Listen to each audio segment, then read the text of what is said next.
Hello student, मैं अमन कुमार त्रिपाठी आपको पढ़ाने हूँ क्लास 8 का मैथमेटिक्स जो चैप्टर नंबर 4 है।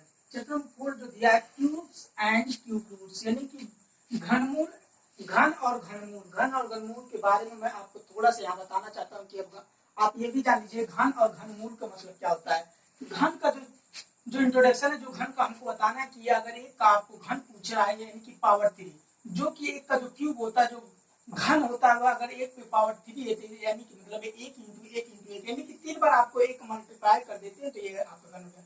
जैसे कि आपको हम बता सकते हैं कि 2 का अगर क्यूब दिया है यानी कि घन दिया है तो 2 इंटू 2 यानी कि 3 बार आप अगर इसका मल्टीप्लाई देते हैं तो ये आपका घन हो गया। और घनमूल में जो डिफरेंस है, घनमूल यानी कि हमको जब 8 लिखा रहेगा हर वक्त हमको अंडर रूट के जो इस बगल में रहेगा यहाँ पे 3 हरदम डिनोट कर दिया रहेगा, 3 आपको प्रदर्शित किया रहेगा, जैसे कि आपको पता चलेगा ये घनमूल हमको चाहिए। तो घनमूल में जो होता है हमको 3 डिजिट का पेयर चाहना होता है। 3 डिजिट आपको अगर आपको पेयर बना रहेगा तो आपको घनमूल से मतलब आता है। अगर आपको यहाँ पर पावर के रूप में दिया रहेगा तो घन होता है। यहाँ पर अगर 8 का आपको घनमूल चाहिए तो आपको 3 डिजिट का पेयर होना चाहिए, जो कि 8 का आपको अगर फैक्टर करते हैं तो 2 इंटू 2 यहाँ पर 3 डिजिट का पेयर हो गया, इसलिए इसका जो घनमूल हो गया है 2।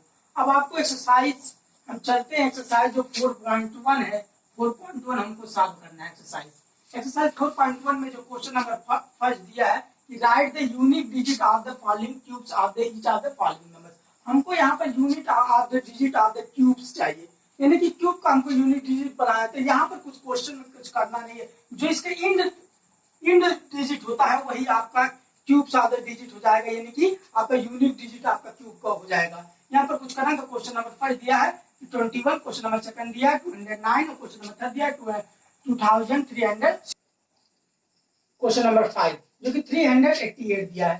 388 यहाँ पर कुछ करना नहीं चाहिए, हर क्वेश्चन का जो इन डिजिट होगा वही आपका cube of the unit digit हो जाएगा। जो कि क्वेश्चन नंबर फर्स्ट दिया है cube of the 21 will have end with digit 1, यानी कि जो क्वेश्चन नंबर फर्स्ट का दिया 21 का जो इंड डिजिट है 1 है, इसलिए इसका जो हो गया यूनिट डिजिट ये हो जाएगा। और क्वेश्चन नंबर सेकंड ये भी दिया है, क्वेश्चन नंबर सेकंड का दिया 209, जो कि यहाँ की भी एक इसकी and digit he unit digit आपका क्यूब को हो जाएगा। The cube of the 209 will and with digit 9। इसी प्रकार question number third, question number fourth, question number 5 यहाँ की जो हो गया ये सॉल्व हो गया। आप इसको कर सकते हैं, कोई दिक्कत नहीं है, आपको डिजिट को ही लिख देना है, जो कि आपका आंसर हो जाएगा। अब क्वेश्चन नंबर हम सेकंड में चलते हैं, जो कि दिया find out the value of the cube if one face of the cube has an area of the 21 square metre.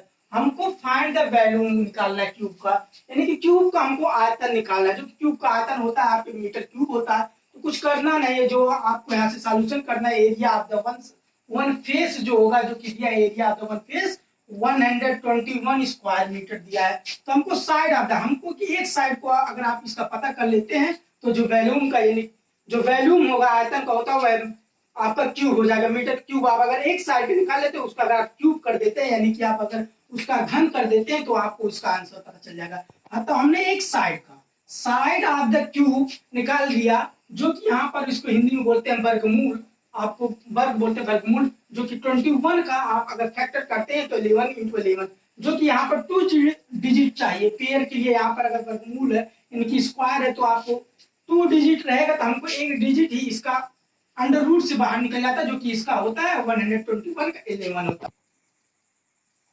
अब यहाँ side of the area of the one side को हमको निकाल लिया, यहाँ पर साइड ऑफ द क्यूब को निकाल लिया, 121 का हो गया 11 मीटर। अब हमको जो चाहिए क्यूब का जो वैल्यू यानी आयतन होता है वह मीटर क्यूब हो जाएगा, यहाँ पर घन का क्यूब हो जाएगा। अगर एक साइड का आप घन कर देते हैं तो area of the value cube का पता चल जाएगा। तो हमने यहाँ पर साइड एक साइड का क्यूब करे, जो कि हमने एक साइड ऑफ द क्यूब निकाला है 11 मीटर। हमने 11 का वर्ग कर घन कर दिया, जो कि 11 इंटू 11 हमने आपको पहले बता चुका हूँ कि यहाँ पर अगर 11 का जो क्यूब होता है और 11 का अगर 3 बार मल्टीप्लाई कर देते हैं तो 11 का घन। आप अगर 11 का 11 में मल्टीप्लाई करेंगे तो 11 करेंगे 21 का अगर 11 में करेंगे तो 1331 या मीटर क्यूब हो जाएगा। यहाँ पर आपका इसका आंसर हो गया। अब हम चलते हैं क्वेश्चन नंबर थर्ड पर। क्वेश्चन नंबर थर्ड आपको यहाँ पर बताना है which of the following numbers are not perfect cubes। इसमें ये बताना हमको कि परफेक्ट क्यूब कौन से इसमें से सवाल जो है, कौन से क्वेश्चन है जिसका परफेक्ट क्यूब नहीं होगा।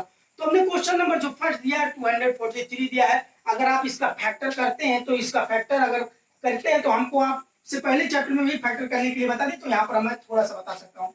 यहाँ पर 3 का अगर 243 का अगर फैक्टर करते हैं तो वहां पर हो जाएगा 3 से 3 8 बाद में अगर आप काटते हैं 3 8 जा 24 हो जाएगा और 3 1 जा 3 हो जाएगा, और 3 से 81 का फैक्टर करेंगे तो 3 2 जा 8 हो जाएगा, और उसके बाद 3 2 जा 6 हो गया, उसके बाद 2 शेष बचा जहां पर ये 21, तो 3 7 जा 21 हो गया। यहाँ पर 3 9 जा 27 और 3 3 जा 9 और 3 1 3। यहाँ पर जो हो गया यहाँ पर 3 का, यानी कि क्यूब में जो हमको चाहते हैं हमको 3 का डिजिट चाहिए। हर वक्त अगर आपका 3 का डिजिट अगर पूर्ण रूप से है तो यह एक परफेक्ट स्क्वायर होगा, अगर 3 का डिजिट नहीं बनता है तो यह एक परफेक्ट स्क्वायर नहीं होगा। यहाँ पर जो कि 2 है, अगर 1 और मल्टीप्लाई 3 हो गया होता तो यह परफेक्ट डिजिट हो जाता है। इसलिए हियर यहाँ पर 3 into 3 is an incomplete group, यानी कि इसका जो कंप्लीट है, जो 3 का कंप्लीट ग्रुप नहीं है, इसी कारण यह एक परफेक्ट स्क्वायर नहीं है।